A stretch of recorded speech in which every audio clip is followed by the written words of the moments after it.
Hey guys, your local leftcom here today to explain why everybody is a tanky, except me. Okay, I joke, but this video isn't actually that far off, so fuck? Okay, so, the left has a pretty bad problem right now with how we're bringing in and educating our newer members. We have our own unconscious, pure ideology that's influencing how we're spreading our rhetoric and passing on new ideas. And it's setting up this vicious cycle that's just setting these newer leftists up to do the exact same shit to the new leftists that become after them. And I feel like this can be traced back to a lot of the modern problems of the left, be it Occupy, Syriza, closed off dogmatic orgs, or just plain old leftist meme cults on Twitter. So, grab a drink, get comfortable, because we're about to save the left. I am of course joking. We're far beyond saving. Everything is Leninism, actually. To best understand our problems with educating leftists, let's consider the typical ways in which leftists might get into learning more about things. Let's start with the typical example of a new leftist trying to get into things through, say, Reddit and r/socialism. What this new leftist will find immediately apparent is all the differing ideologies on display, be it in the sidebar or places like flares next to people's usernames, even allowing you to choose your own with the list scrolling down for ages. The immediate instinct that might hit a new leftist is, damn, I've got to find which one of these is for me. Realistically though, their options consist of Trotskyism, Stalinism, or some kind of libertarian Marxist thing like Luxemburgism. All of these just end up manifesting themselves, however, as different strains of Leninism. And so whatever choice this new leftist goes with, they will invariably be taking on a Leninist-based ideology, and all of the baggage that comes with it. Now, all cards on the table, this pretty much is the path I took as an inexperienced leftist trying to get into socialism online, so a lot of this does come from first-hand experience. That being said, it could have gone a lot worse. I could have stumbled upon the legend of r/communism 101. This thread is swarmed with liberals who think communism is a utopia of individual liberty and fulfillment, where you get to sit around and smoke weed all day. This said, if you know your history, it's clear why left communists are big fans of the slur tanky. If you didn't know, tanky is a slur. For the millionth time, you don't get to jerk off to filmed rape under socialism. Every socialist state that has ever existed has banned porn. Under socialism, hard drugs are obviously banned, and if you try to trade it, you will get shot. Yes, everyone must work, else they are committing parasitarism. Criminals are not an exception, and parasitarism must be punished with forcing you to do what you don't want to. In my opinion, it's the best way to teach the people work ethic. Really?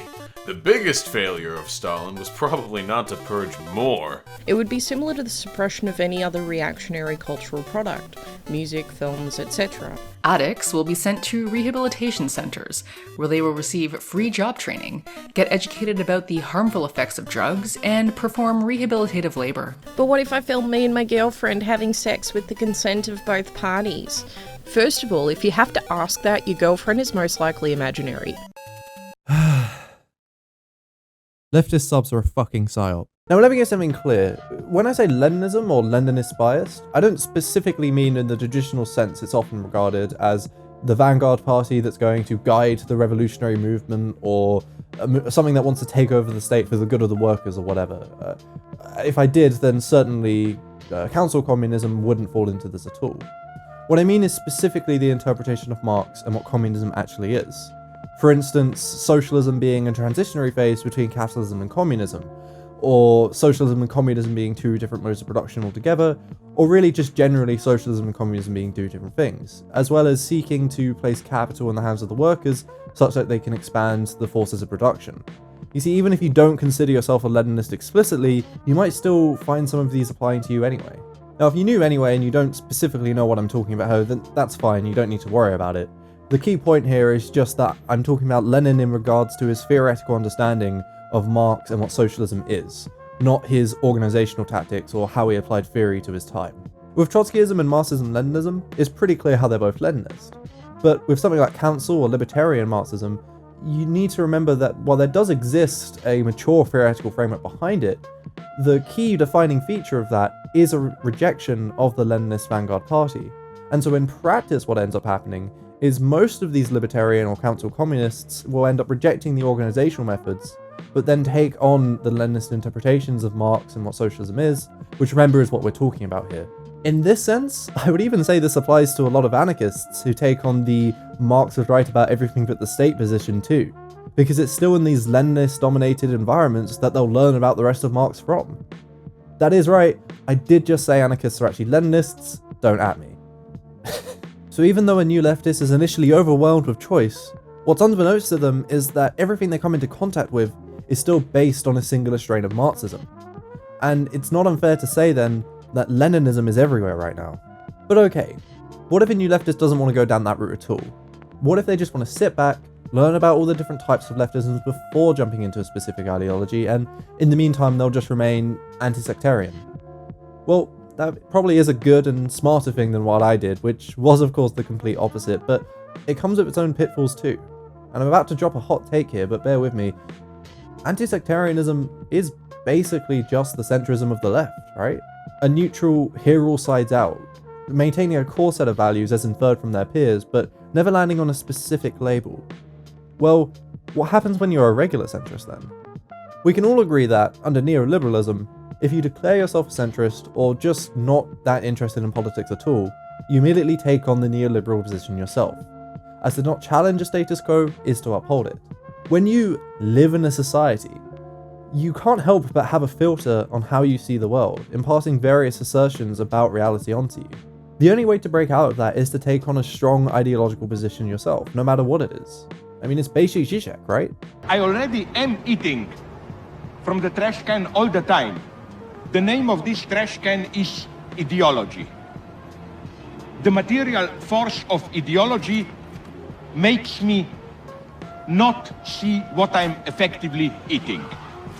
It's not only our reality which enslaves us.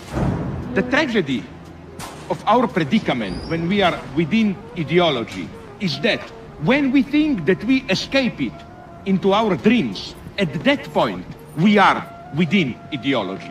So it follows then that if a centrist takes on neoliberalism as their unconscious worldview, then an anti-sectarian is going to take on whichever ideology implicitly prevails in their own spaces, which, from the sounds of it, is Leninism. When a new leftist abstains from putting on any labels so they can learn about things first, they still need to be learning from somewhere and someone. And if all of these sources they're hearing are rooted in the same ideas, they're going to be taking on those ideas no matter where they end up. But this phenomena actually has a lot more serious consequences than just bad theory or a coloured understanding. A Leninist permeance in the online left sets up a lot of new leftists for something much worse.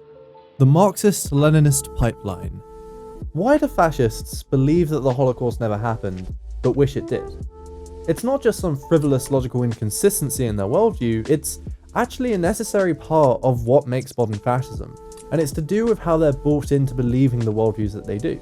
To simplify the whole process by quite a bit, let's take an edgy teenager going on pole for the first time.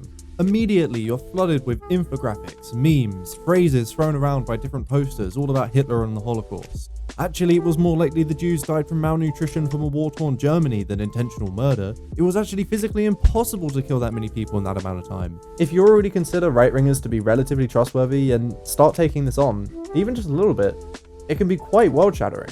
Because all your life, you've been told that the Holocaust was a systematic murder of 6 million Jews. But now you're learning that maybe that wasn't quite the case. And if that was a lie, then what else is a lie?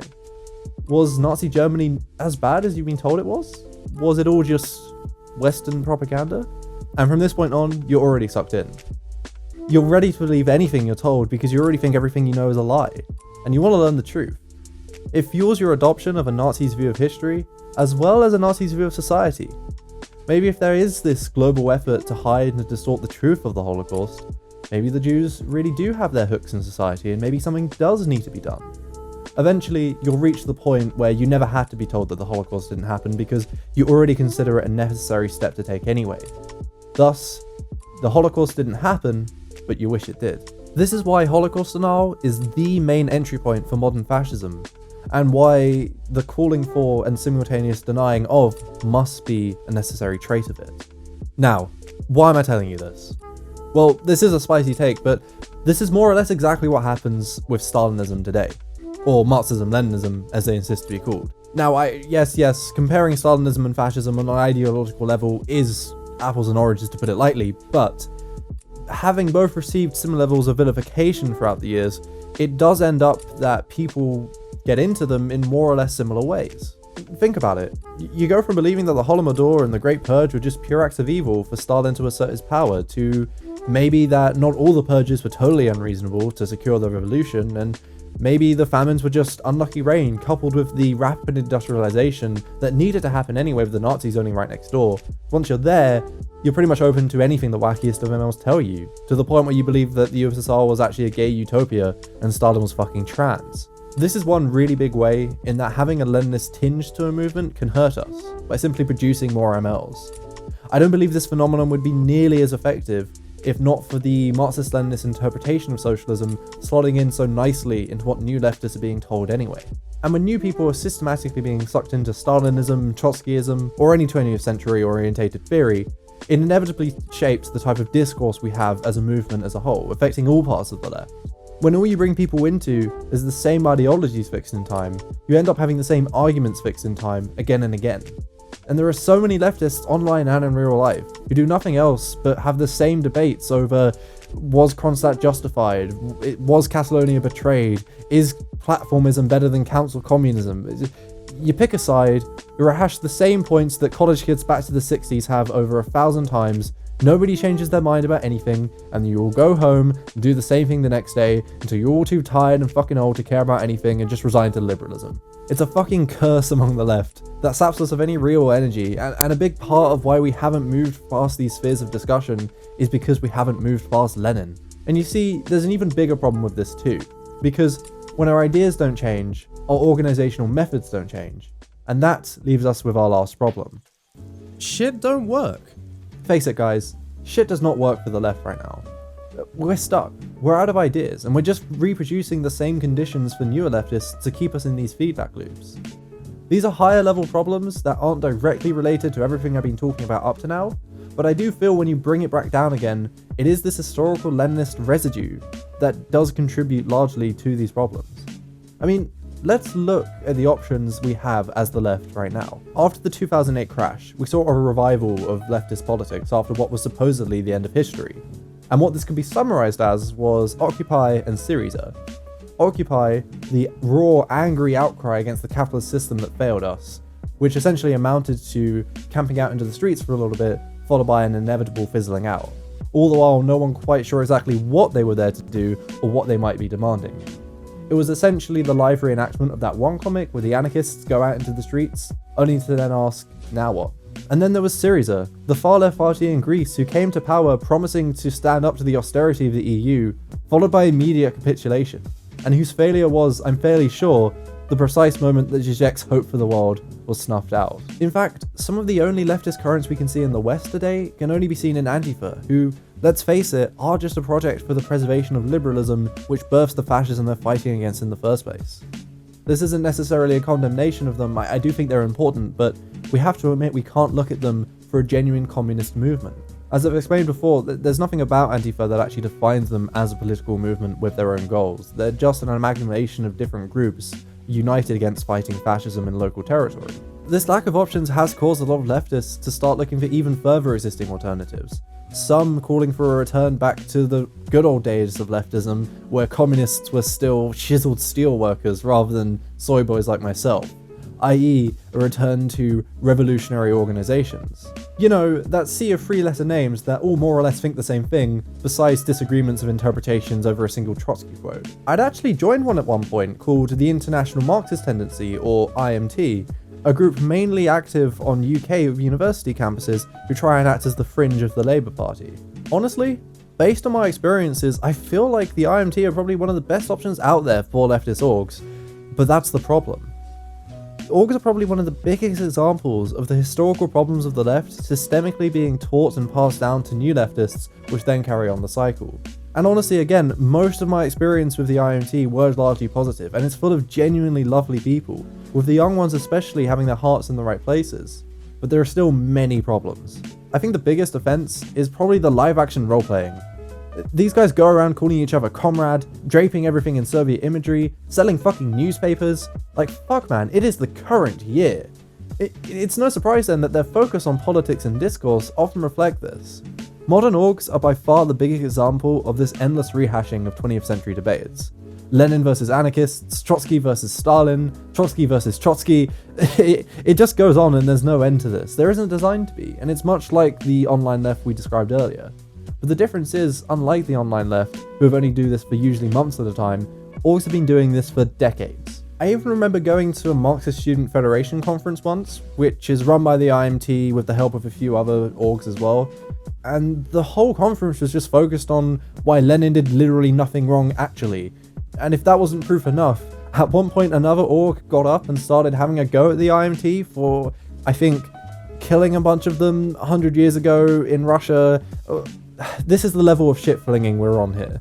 This culture and cycle of endless debates is then perpetuated by the active hostility towards any modern theory. Orgs will routinely label anything post-World War II as academic and out of touch with the working class. Remember that from their perspective, you as a member are just a customer, and their primary goal is to keep you donating money above all else. A great way to do this is to keep you ideologically locked in, preventing you from finding any theory that may cause you to start questioning the general practices of organizations as a whole. The IMT again provide a perfect example of this, with an article they had posted to their website trying to deride capitalist realism, as it exactly works like this, which call for a 21st century orientated left, which threaten the status quo and party line that these orgs draw out. To keep it short, the article was a mess of flimsy strawmans and Marx quotes stripped of all their context. They all but admit they don't understand what the book is about, but then go on to say that it's just a bunch of academic jargon that never meant anything anyway, which honestly I feel like is the perfect example of Dunning-Kruger effect if there ever was one. Honestly, I could spend a whole stream going through what's wrong with this article, and I think I actually might, but all we need for our point is the very last line. If you want genuinely revolutionary socialist ideas, stick to Marx, Engels, Lenin, and Trotsky. Could it be any clearer that these people want to confine us to the past? I'll reiterate again that the IMT is probably one of the best options out there if you're looking for leftist orgs, but that's the problem. So the situation seems quite bleak. Basically everybody is a Leninist whether they realize it or not. It's scarily easy for people to be caught up in this ML mess. All other efforts are either wasted or manifest themselves as newspaper outlets, and fuck, this is without even considering the whole Radlib thing too. I have actually been trying to remedy this org problem specifically in my own way, and it is in a similar vein to how I feel that the left should try and approach these problems generally as well. And so we're brought on to my last point. A new left. So I've basically spent this whole video just shitting on the left, so you might be wondering, what do I think? What is to be done? Well, unlike most other leftists, I don't have some specific splinter ideology for us to all flock to that is going to solve all of our problems, but I do have some general goals we might be able to move towards. For instance, with this video specifically, I'm trying to address how new leftists are being introduced to radical politics. And really we just need to be aware of the common pitfalls, the inevitable adoption of Leninist ideology, the ML slippery slope, the pigeonholing into infinitely producing arguments. I think once we're over this, then it's just a matter of looking for new theory for the 21st century. That's the key point here. Because I think when you look at the left, all of the left, we don't really have any ideas that work, so we just need new ones. What those ideas are specifically though, I can't say, nor is it my place to. What I want though is just a left that's aware that they need them in the first place. And once we're there, these ideas should probably crop up relatively organically. That's how most revolutionary organizations have worked in history. It's just, right now we're in a weird historical circumstance, which I think actually quite nicely reflects the general state of capitalism we're in right now anyway. I mean, it's worth mentioning too that there's actually a series of essays still being published in volumes today called Endnotes, which is the type of thing that you've either never heard of before or are laughing that I brought up at all, but it deals specifically with the type of things I've been trying to talk about here. So if this is a problem you want to try and delve into more, there does exist material out there you can do that with. It's just the problem is right now there's only a very small subsection of the left that are even thinking like this, and I'm just saying we need to spread this attitude further out. But again, what we need right now isn't necessarily a plan as such, just a space in which a new plan will be able to be found by the community. I've actually been trying to put these ideas into practice somewhat at my university. You see, as of this year, I'm actually running my university's Marxist Society, For anyone who doesn't know, for some reason British unis called clubs societies, but anyway, before it was pretty much just a chapter of the IMT. The whole committee were IMT members. They'd have IMT full-timers down each week to give talks. They'd even arrange trips up to IMT conferences and things like that. It's actually how I got involved in the organisation in the first place. But last year, all the people running it had either graduated or finished their exchange years at the same time, without leaving it to anyone else to run. So I figured, hey, I have so much free time with this physics degree that why don't I run it? And I do. And now the very first thing I did was revamp everything and disassociate from the IMT. And now, instead of getting wrapped up in party lines or using it as a recruitment ground to extract donations out of people and make paper sales, or encouraging people to get really involved with activism while they're at uni but then never again afterwards, we just focus on theoretical discussion with no line. This isn't to say we're anti-sectarian now, we still encourage people to be critical of one another, just we have an open platform for people to get together and just exchange ideas. And this essentially just comes down to hosting discussions on a variety of topics and letting discussion flow freely between people, on specifically Marxist topics, or even just watching a TV show and trying to relate the plot back to Marxism or some kind of leftist interpretation generally. The idea being that not everything has to be super serious, which makes people a lot more willing to get involved with the heavier stuff as well. We've only just finished our first term of doing this, but sights are set really high so far. We already have a strong member base, and we've actually already brought in another independent leftist group to do this with us and help cut down on the number of splintered off echo chambers around campus. It might be a bit too ambitious, but I'd really love if this could set some kind of precedent or inspire other leftist groups around different unis to try and set this kind of stuff up for themselves. It would go a long way in fighting back against these stagnant environments, which for the longest time has just been used as org recruiting grounds now. I know actually that up in Imperial College in London, there's a group already called the Left Culture Club who are pretty similar to this, and by the way, shout out to them if you're around London. And they pretty much do what I've described here myself.